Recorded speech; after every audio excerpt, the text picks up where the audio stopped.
સુરતના કોસાડ આવાસ વિસ્તારમાં વીજ બિલના બાકી લેણાના કેસોને લઈને યોજાયેલી મોબાઈલ લોક અદાલતને ઝળહળતી સફળતા મળી છે।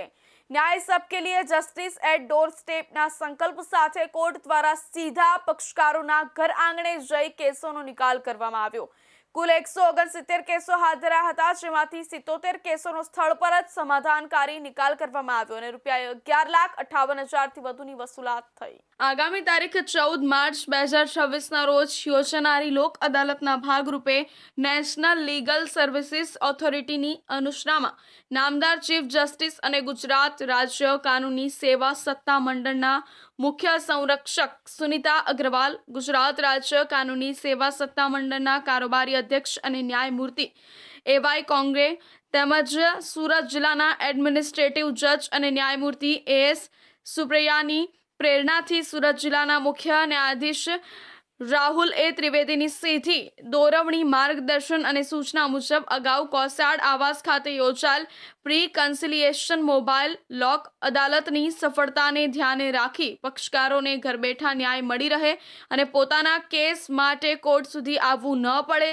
તેવા સુગમ ઉદ્દેશ્યને ધ્યાને રાખી ફરીથી દક્ષિણ ગુજરાત વીજ કંપની લિમિટેડ, DGVCL તેમજ સુરત મ્યુનિસિપલ કોર્પોરેશન વચ્ચેના વિવિધ કોર્ટના પેન્ડિંગ વીજ બિલના નાની રકમના બાકી લેણાના દાવાઓ સંદર્ભે ખાસ પ્રી કન્સિલિએશન મોબાઈલ લોક અદાલતનું તારીખ 27 ફેબ્રુઆરી 2026ના રોજ સવારના 8:30 વાગ્યાથી કોસાડ આવાસ ખાતે આયોજન કરવામાં આવ્યું હતું, જેમાં જિલ્લા કાનૂની સેવા સત્તા મંડળના સચિવ DR જોશી, અનુભવી અને તટસ્થ મીડિયેટર જોબન પુત્રા તેમજ નાગોરી લીગલ એડ ડિફેન્સ કાઉન્સિલની ટીમ, કોર્ટ સ્ટાફ, DGVCL તેમજ SMCના અધિકારીઓ હાજર રહ્યા હતા।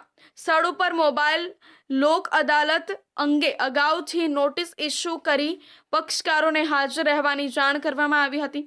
વધુમાં લીગલ એડ ડિફેન્સ કાઉન્સિલની ટીમ દ્વારા સ્થળ ઉપર માઇકથી તેમજ પેમ્પલેટ વહેંચણી કરી લોક અદાલતની જાગૃતિ ફેલાવવામાં આવી હતી, જેના કારણે પક્ષકારો ખૂબ જ ઉત્સાહ દાખવી બહોળી સંખ્યામાં ઉપસ્થિત રહ્યા હતા।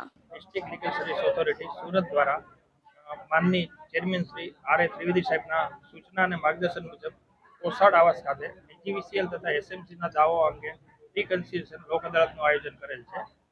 પક્ષકારોને અગાઉથી LADC દ્વારા પેમ્પલેટ ડિસ્ટ્રીબ્યુશન કરી સ્થળ ઉપર માઇક દ્વારા લોક અદાલત અંગે જાગૃત કરવામાં આવેલ હતા। આજરોજ પક્ષકારો ઘણી મોટી સંખ્યામાં હાજર રહેલ છે અને પોતાના કેસોનો સમાધાન કરી નિકાલ લાવી લે છે। નાલસાની જે થીમ છે કે ન્યાય સર્વને માટે અને જસ્ટિસ એટ ડોર સ્ટેપ એ ખરા અર્થમાં આજરોજ અહીંયા સ્થળ ઉપર દેખાઈ રહ્યું છે।